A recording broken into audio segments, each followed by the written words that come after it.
आज का question number है हमारा क्या, 87। ठीक है, तो 87 नंबर क्वेश्चन क्या बोल रहा है, an armature rotates in a two pole field at a speed of 3000 RPM। ठीक है, the frequency of magnetic reversal is, the frequency बताना है मैग्नेटिक रिवर्सल का कितना फ्रीक्वेंसी होगा जनरेट। तो देखिए आपको इसको सॉल्व करने के लिए क्या है, सिर्फ स्पीड दिया हुआ है, कितना दिया हुआ है, स्पीड बराबर दिया हुआ आपको 3000 RPM दिया हुआ है, और आपको पोल भी दिया हुआ है। पोल जो है अगर हम P से डिनोट करते हैं तो वो आपको कितना दिया है, 2 पोल दिया हुआ है। ठीक है, 2 पोल फील्ड दिया हुआ है। ठीक है, 2 पोल फील्ड, तो P को हम पोल से डिनोट करते हैं तो क्या हो जाएगा, ये आगे की बात है, तो अभी पोल हम सिर्फ पोल तक रुकते हैं, पोल को हम P मान लेंगे।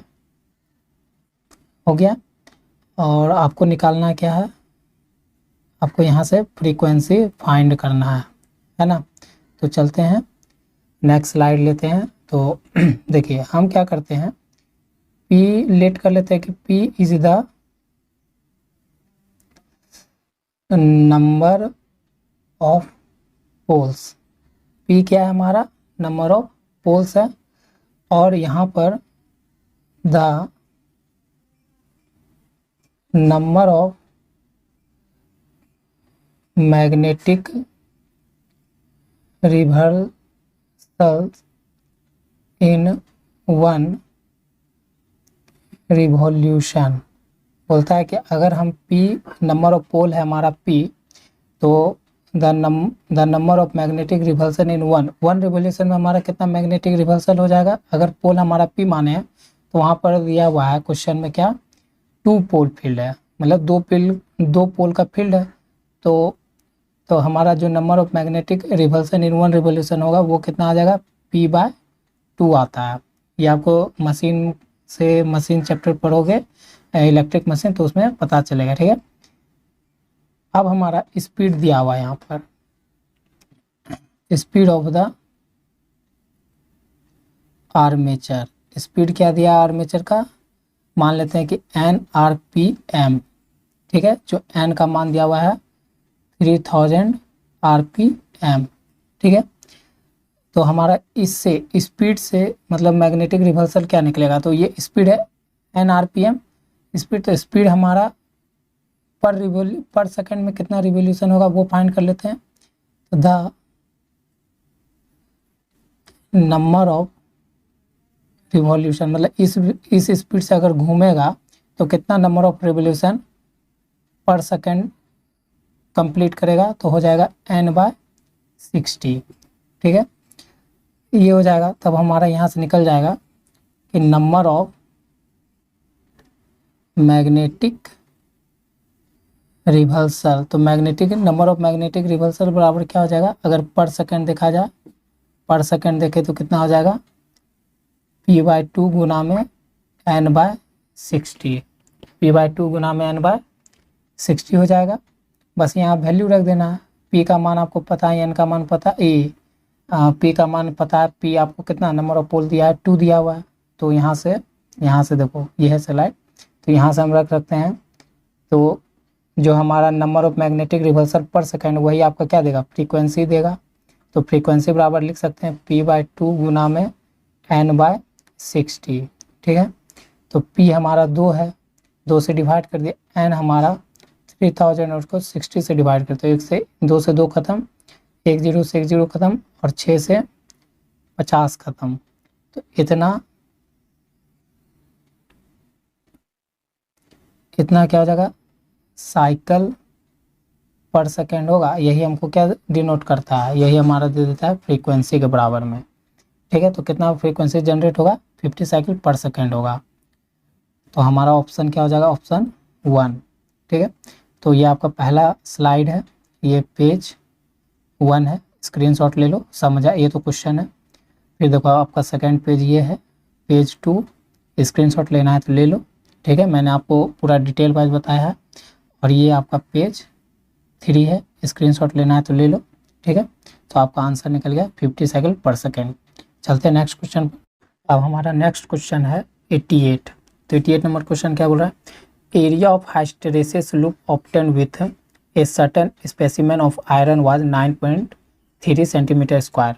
आपको जो एरिया है हिस्टेरेसिस लूप का, उसका एरिया आपको दिया हुआ है, ठीक है, 9.3 सेंटीमीटर स्क्वायर, और the coordinate where such that 1 centimetre बराबर 1000 एम्पियर टन पर मीटर। तो आपको बोल रहा है कि जो कोऑर्डिनेट है उसका भी मान दिया जा रहा है 100 एम्पियर टन पर मीटर। मतलब ये जो है एच बराबर, आपको देखो पहले तो एरिया दिया जा रहा है, एरिया ऑफ लूप दिया हुआ है कितना, मैं गिवन डाटा यहाँ लिख रहा हूँ 9.3 सेंटीमीटर स्क्वायर दिया जा रहा है, ठीक है, और आपको एच जो है वो दिया हुआ जा रहा है 1000 एम्पियर टन पर मीटर, ठीक है, कितना के 1 सेंटीमीटर के लिए। मतलब 1 सेंटीमीटर क्या माना, स्केल माना होगा। कोऑर्डिनेट हम लोग ज्योमेट्री कोऑर्डिनेट पढ़ते हैं ना, तो 1 सेंटीमीटर हमारा ग्राफ में क्या होता है, एक स्केल होता है, तो एच बराबर इतना माना जा रहा है, और उसी में फिर 1 सेंटीमीटर बराबर 0.2 वेबर पर मीटर स्क्वायर माना जा रहा है। इसका मतलब ये क्या है, ये आपको फ्लक्स डेंसिटी दिया हुआ है 0.2 वेबर पर मीटर स्क्वायर, ये आपको फ्लक्स डेंसिटी दिया जा रहा है, ठीक है। कहने का मतलब ये आपको वाई एक्सिस का कोऑर्डिनेट दिया जा रहा है, और ये आपको एक्स एक्सिस दिया जा रहा है, ये दिया जा रहा है, और आपको लूप का एरिया दिया हुआ है इतना। बस आपको बताना है कि द हिस्टेरेसिस लॉस कितना होगा, जूल पर मीटर क्यूब पर साइकिल में। तो सिंपल सा है कुछ, ये बड़ा क्वेश्चन है, सब गिवन मैंने यहाँ आपको लिख दिया है, ठीक है, ये आपका गिवन डाटा है। अब सॉल्यूशन पे चलते हैं उस तरफ। तो देखिए होगा क्या, आपको अगर एक लूप बनाते हो इस तरह से, तो ये एच होता है एक्स एक्सिस पे, ये होता है बी वाई एक्सिस पे, ठीक है। यहाँ कुछ मान लो कि हिस्टेरेसिस लूप कैसे होता है, इस तरह का होता है, ये एरिया होता है इसका हिस्टेरेसिस लूप का, ये अंदर वाला लूप का क्या होता है, इसी को नहीं एरिया बोलते हैं। यही आपको दिया हुआ कितना 9.3, ठीक है, और ये दिया हुआ आपको 1000, और इसका मान दिया हुआ आपको कितना 0.2। तो बस बता देना है, इसको बताने के लिए कुछ नहीं है। आइए सॉल्यूशन देख लेते हैं। तो आपके पास क्या पूछा, हिस्टेरेसिस एनर्जी लॉस पूछा जा रहा है, ये ना पूछा जा रहा है, हिस्टेरेसिस एनर्जी लॉस पूछा जा रहा है। तो ये बराबर क्या हो जाएगा, कोऑर्डिनेट का प्रोडक्ट और मल्टीप्लाई कर देना किससे, एरिया ऑफ लूप। ऐसा अगर क्वेश्चन आपको जब भी मिले कि आपको एरिया दिया हुआ है लूप का, ठीक है, हिस्टेरेसिस लूप, और उसमें जो एक्स कोऑर्डिनेट का और बी वाई कोऑर्डिनेट का, मतलब एच और बी का मान भी दे दिया जाए, तो बस एनर्जी लॉस निकालने के लिए क्या करना, कोऑर्डिनेट का प्रोडक्ट और एरिया ऑफ लूप का उसके साथ गुना कर देना, तो आपका आंसर मिल जाएगा। तो बस वैल्यू पुट करते हैं,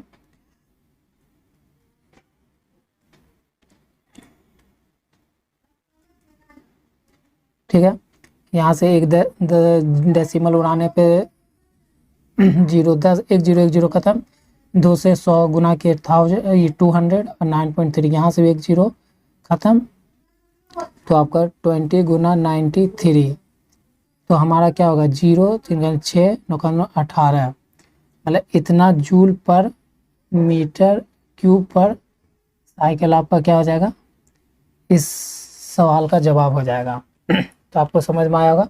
चलिए एक बार प्रीवियस स्लाइड पर ले जाते हैं। देखिए ये आपका 88 नंबर क्वेश्चन था, उसमें गिवन डाटा जो भी था वो मैंने यहाँ पर आपका शो किया, और ये हो गया फर्स्ट स्लाइड 88 का, पेज 1 लिख सकते हैं हम लोग, स्क्रीनशॉट लेना है ले सकते हैं। और यहाँ से फिर हम लोग आए नेक्स्ट स्लाइड, ये आपका सॉल्यूशन पेज है, पेज 2। तो आप इसमें पूरा मैंने आंसर निकाल दिया, इतना आया, आप इसका स्क्रीनशॉट ले सकते हैं। तो चलिए नेक्स्ट क्वेश्चन की ओर आगे बढ़ते हैं। अब हम लोग क्वेश्चन नंबर 89 पर आते हैं। 89 नंबर क्वेश्चन क्या बोल रहा है, the flux density B in a core having relative permeability mu r और लेंथ दिया हुआ है l metre, when I ampere of current flow in its and turn winding is. कहने का मतलब क्या बोल रहा है कि B flux density B in a core having relative permeability, मतलब आपको वैल्यू निकालना है किसका, मैग्नेटिक फ्लक्स डेंसिटी का वैल्यू फाइंड करना है, ठीक है, क्वेश्चन के अनुसार यही पता चल रहा है, जिसमें कि बोल रहा है कि core having relative permeability, core है जिसका रिलेटिव परमिटिव कोर का कितना दिया हुआ है, न्यू आर, ठीक है, न्यू आर दिया हुआ है, गिवन है ये। और लेंथ जो है कोर का वो कितना है, एल है, एल मीटर। और व्हेन आई करंट, और उसमें कितना आई करंट हम फ्लो करवा रहे हैं। और नंबर ऑफ टर्न्स क्या है, कोल का, कोयल का एन टर्न्स, वाइंडिंग है, वाइंडिंग कैसा है, एन टर्न्स का। तो बताइए कि बी का वैल्यू। तो कहना क्या चाहता है, कहना चाहता है कि एक मान लो कोर होगा, ये आपका क्या है, कोर है, इस पे वाइंडिंग किया हुआ है, ठीक है, इसको हम सप्लाई दिए होंगे तो इसमें क्या होगा, करंट फ्लो हुआ होगा, ठीक है। तो ये नंबर ऑफ टर्न्स एन दिया हुआ है, करंट फ्लो हो गया। और ये कोर का लेंथ भी कुछ दिया हुआ है। और इसका कोर का परमिलिटी, ये आपका क्या है, कोर है, इसका परमिलिटी न्यू आर दिया हुआ है। तो आपको बताना है कोर का मैग्नेटिक फ्लक्स भी, फ्लक्स डेंसिटी बताना है। फ्लक्स डेंसिटी का मतलब क्या, फॉर्मूला निकल के आएगा एक कोर के लिए। तो कोर मतलब क्या हो गया, यहाँ जो कोर है, ये कोर एक क्या हो गया, मीडियन हो गया, मीडियम हो गया ना।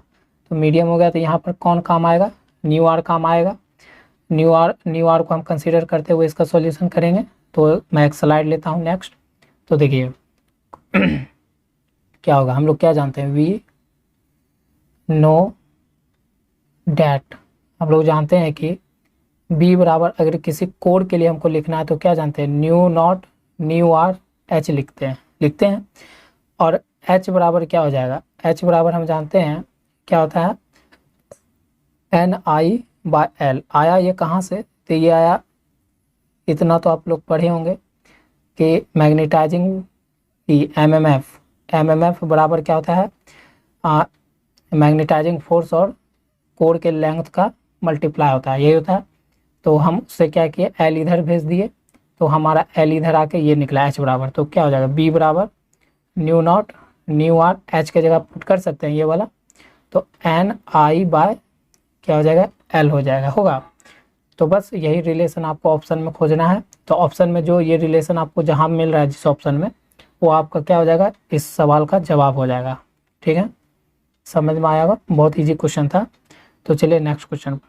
अब हम लोग का क्वेश्चन नंबर क्या है, 90 नंबर क्वेश्चन क्या बोल रहा है, hysteresis loop of a material, किसी भी एक मटेरियल का जो हाइस्टेरेसिस लूप है, that can not be magnetize easily, वो जल्दी मैग्नेटाइज नहीं होगा। मतलब कोई मटेरियल है उसका हाइस्टेरेसिस लूप कैसा हो कि वो मटेरियल जल्दी मैग्नेटाइज नहीं होता है, इजीली मैग्नेटाइज नहीं होता है। तो ऐसे मटेरियल के लिए कैसा हाइस्टेरेसिस लूप होना चाहिए, ये पूछ रहा है।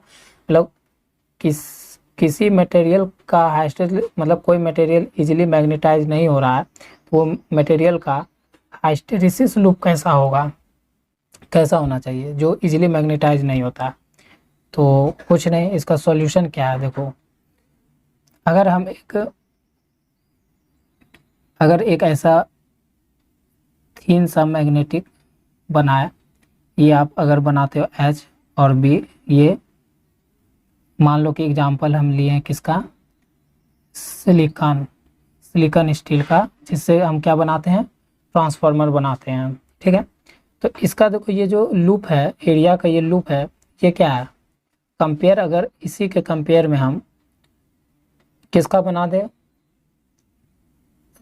पैरामैग्नेटिक मटेरियल का बना दे, तो उसका देखोगे लूप कुछ इस तरह का होता है, लगभग में कुछ बड़ा एरिया होता है कंसीडर में। तो इस दोनों केस में बोलो कि किस, ये सिलिकॉन स्टील है, ये पैरामैग्नेटिक मटेरियल मतलब हार्ड आयरन का होता है ना। तो इसमें बोलो कि हार्ड आयरन जिसे हम पैरामैग्नेटिक मटेरियल बनाते हैं, तो उसका कुछ हाइस्टेरेसिस लूप इस तरह का आता है, ठीक है। उसमें एरिया बिग होता है, मतलब यहाँ पर एरिया देखो इसका, तो ये क्या मोर ग्रेटर देन है और ये लेस है ना। तो देखो, तो इसके एरिया को कंपेयर करोगे तो इसका एरिया क्या लूप क्या है, स्मॉल है, और इसका एरिया का लूप क्या है, ज़्यादा है। तो ज़्यादा है तो यहाँ बोला जा रहा है कि मैग्नेटाइज करना है। अगर कौन सा इजीली मैग्नेटाइज नहीं होगा, तो सीधी बात है, इसको अगर मैग्नेटाइज करने जाएंगे तो मैग्नेटाइज करने का मतलब क्या होता है, इसमें मैग्नेटिक प्रॉपर्टी करने लाना चाहते हैं। तो इसका एच जैसे जैसे मैग्नेटाइजिंग फोर्स बढ़ाएंगे, तो मैग्नेटिक फ्लक्स डेंसिटी भी देखो क्या कर रहा है, इजीली बढ़ेगा ना। लेकिन इसमें क्या है, हम मैग्नेटाइजिंग फोर्स बढ़ा रहे हैं तो इजीली बढ़ेगा, लेकिन क्या होगा, धीरे धीरे बढ़ेगा, ऊपर की ओर जाएगा। मतलब कोई ऐसे समझो कि कोई पतला आयरन रॉड है, ठीक है, उसको आप गर्म कर रहे हो, ठीक है, तो वो क्या होगा, जल्दी हीट होगा। अब कोई आयरन रोड क्या है, मोटा है, मतलब बहुत थिक है, तो वो गर्म होने में क्या लेगा, मोर टाइम लेगा, टेक मोर टाइम। तो यही कंसीडर यहाँ। तो कौन सा मैग्नेटाइजिंग मैग्नेटाइजिंग है, मतलब कौन सा मटेरियल का मैग्नेटाइजिंग मतलब ऐसा हो कि उसका मतलब वो मैग्नेटाइज बहुत धीरे धीरे होता है, इजीली तुरंत नहीं हो जाता, बहुत समय लेता है मैग्नेटाइज होने में। तो उसका हाइस्टेज लूप कैसा होगा, वाइड होगा, ठीक है। ये वाला देखो, ये वाला कैसा होगा, उसका वाइड होगा। चलिए आपको मैं समझाने में सफल हुआ हूँ। तो चलिए नेक्स्ट क्वेश्चन पर। अब हम लोग क्वेश्चन नंबर आ गए 91 पर। 91 नंबर क्वेश्चन क्या बोल रहा है, the hysteresis effect in electric machine is, बोलता है कि हाइस्टेरिसिस इफेक्ट क्या करता है इलेक्ट्रिक मशीन के लिए, कैसे जिम्मेवार है, ठीक है। तो देखो हाइस्टेरिसिस जो जहाँ भी आता है तो वहाँ पर कौन आता है, ईडी करंट आता है। कौन आता है, ईडी करंट। ईडी करंट जिम्मेदार होता है किसके लिए, लॉसेस के लिए। अगर ये ज़्यादा होगा तो लॉस क्या हो जाता है, ज़्यादा करेगा। तो हमको हाइस्टेरिसिस लूप से यही पता चलता है कि ईडी करंट का फ्लो हम निकाल सकते हैं इसके हाइस्टेरिसिस से। तो इसको हमको कम करना होता है। अगर ज़्यादा हो जाएगा हाइस्टेरिसिस तो हमारा ईडी करंट ज़्यादा, तो हमारा लॉस भी ज़्यादा होगा। तो अगर हमारा हाइस्टेरिसिस ज़्यादा हो गया किसी भी इलेक्ट्रिक मशीन में, तो देखोगे कि लॉस में मतलब क्या, पावर लॉस वहाँ ज़्यादा होगा, मशीन टेम्परेचर भी बढ़ जाएगा, लॉस ज़्यादा होगा तो मशीन टेम्परेचर भी बढ़ेगा, सीधी बात है। एफिशिएंसी घट जाएगी। तो ये ऑल ऑफ द एबव हो जाएगा। ऑप्शन आपका राइट क्या हो जाएगा, यहाँ से 4 हो जाएगा, ठीक है। ये तो सिंपल सा क्वेश्चन था। देखिए अब इसका सॉल्यूशन करते हैं। 92 नंबर क्वेश्चन का क्या हो रहा है, the effect of fringing is that air gap, जो इफेक्ट होता है फ्रिंगिंग का एयर गैप पे वो क्या होता है। तो मेरा अगर आप पीछे से वीडियो देखते आ रहे हो सारा, तो आपको फ्रिंगिंग का मतलब समझ आ गया होगा अभी तक, ठीक है। तो मैं यहाँ उतना डिस्कस नहीं करता हूँ। आपको अगर देखना है तो आप मेरा पिछला वीडियो देख के आओ तो समझ में आएगा। मैं यहाँ शॉर्ट में बताता हूँ, ठीक है। इज डेट एयर गैप पे क्या प्रभाव पड़ता है, अगर फ्रिंगिंग इफेक्ट का क्या इफेक्ट पड़ता है एयर गैप पे। तो देखो बोलता है थ्योरी में, फ्रिंगिंग इफेक्ट का थ्योरी हम पढ़े हैं तो जानते हैं कि फ्रिंगिंग इफेक्ट जो है वो डायरेक्टली प्रोपोर्शनल होता है किसके, एरिया का, ठीक है। किसके एरिया का, एयर गैप के एरिया पे डायरेक्टली प्रोपोर्शनल होता है, ठीक है। तो हमारा अगर फ्रिंगिंग इफेक्ट बढ़ा तो हमारा क्या होगा, मतलब एरिया बढ़ा तो हमारा क्या होगा, फ्रिंगिंग इफेक्ट क्या होगा, बढ़ जाएगा। कहाँ पर, तो एयर गैप में बढ़ जाएगा, क्योंकि एरिया का ये डायरेक्टली प्रोपोर्शनल होता है।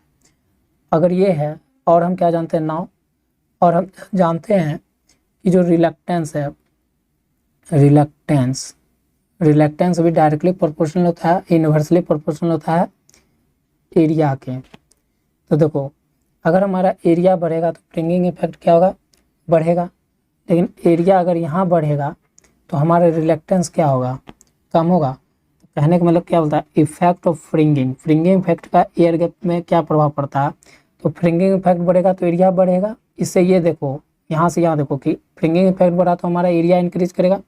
और रिलक्टेंस में चल जाओ एरिया का कंसेप्ट लेके, तो एरिया अगर बढ़ेगा तो हमारा रिलक्टेंस क्या होगा, कम होगा। तो इसका मतलब यहाँ से ऑप्शन हमारा क्या होगा कि जब एयर गैप में रिलक्टेंस बढ़ता, फ्रिंगिंग इफेक्ट का बढ़ता है तो हमारा रिलक्टेंस क्या होता है, घटता है। कहाँ पर, एयर में क्या होता है, रिलक्टेंस हमारा घटता है। तो हमारा ऑप्शन 1 राइट हो जाएगा यहाँ से।